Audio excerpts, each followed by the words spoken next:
नमस्कार, मी अश्विनी राठोड, पूर्वा राठोड 2022 मध्ये तुमच्या सगळ्यांचं स्वागत करीत आहे। तर आज आपण बनवणार आहोत मुगाच्या डाळीची भाजी। ही भाजी खायला खूप चविष्ट लागते आणि खूप झटपट बनते। तर मी आज बनवणार आहे मुगाच्या डाळीची सुकी भाजी। इथे मी 1 कप मूग डाळ घेतली आहे, ती 1 तास आधी भिजवत ठेवली आहे। तर या मूग डाळीला आता आपल्याला 2 ते 3 पाण्याने स्वच्छ धुवून घ्यायचं आहे। तर तुम्ही बघू शकता, मी ही डाळ 2 पाण्याने स्वच्छ धुवून घेतली आहे। गॅसवरती कढई ठेवली आहे, त्याच्यामध्ये आता आपल्याला 2 छोटे चमचे तेल घालायचे आहे। तेल गरम झालं आहे तर याच्यामध्ये आपल्याला 1 छोटा चमचा जिरा घालायचा आहे। जिरा घातल्यानंतर मी इथे 3 मीडियम साईजचे कांदे घेतले आहेत, ते घालायचे आहे आणि कांद्यांना परतून घ्यायचं आहे। कांद्याला परतून घ्यायचं आहे, जास्त कलर पण चेंज होऊ द्यायचं नाही, कारण कांदे जर जळ आले तर ही भाजी चवीला म्हणजे तेवढी टेस्टी नाही लागणार। तर तुम्ही बघू शकता कांद्याचा कलर थोडासा चेंज झाला आहे। तर मी इथं 5 लसूणच्या पाकळ्या खलबत्त्यामध्ये ठेचून घेतल्या होत्या, ते घालायचे आहे। लसूणचा पेस्ट घातल्यानंतर थोडं परतून घ्यायचं आहे। मी 1 मोठा टमाटर बारीक चिरून घेतला आहे, ते घालायचं आहे आणि परतून घ्यायचं आहे। टमाटर शिजेपर्यंत परतायचं आहे। तर तुम्ही बघू शकता इथं चांगल्या प्रकारे टमाटर शिजलं गेलं आहे। तर आता आपल्याला याच्यामध्ये सुका मसाला ऍड करायचा आहे।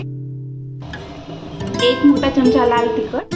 लाल तिखट तुम्ही तुमच्या आवडीनुसार वापरू शकता। 1 छोटा चमचा हळद पावडर, छोटा चमचा गरम मसाला पावडर, 1 छोटा चमचा धना पावडर। मसाले घातल्यानंतर परतून घ्यायचा आहे।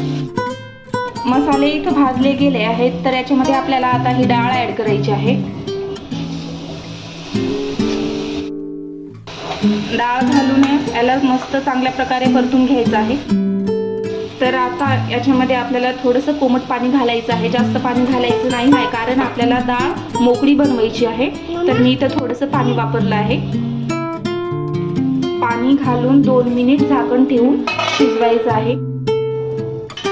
झाकण काढून बघायचं आहे। हे बघा, हे बघू शकता तुम्ही, थोडंसं पाणी अजून ऍड करायचं आहे। मी थोडंसं पाणी अजून कोमट पाणी ऍड केलं आहे याच्यामध्ये, तुम्ही बघू शकता, आणि अजून 2 ते 3 मिनिट शिजवायचं आहे। चवीनुसार मीठ घालायचं आहे। झाकण बंद करून। तर तुम्ही बघू शकता आपली डाळ बनवून एकदम तयार झाली आहे। सुकी मुगाची डाळ आहे ही। तर याच्यामध्ये आपल्याला बारीक कापलेला हरा धनिया टाकायचा आहे आणि परतून घ्यायचं आहे। गॅसचा फ्लेम मी बंद केला आहे आणि आता आपल्याला याला सर्व करून घ्यायचे आहे।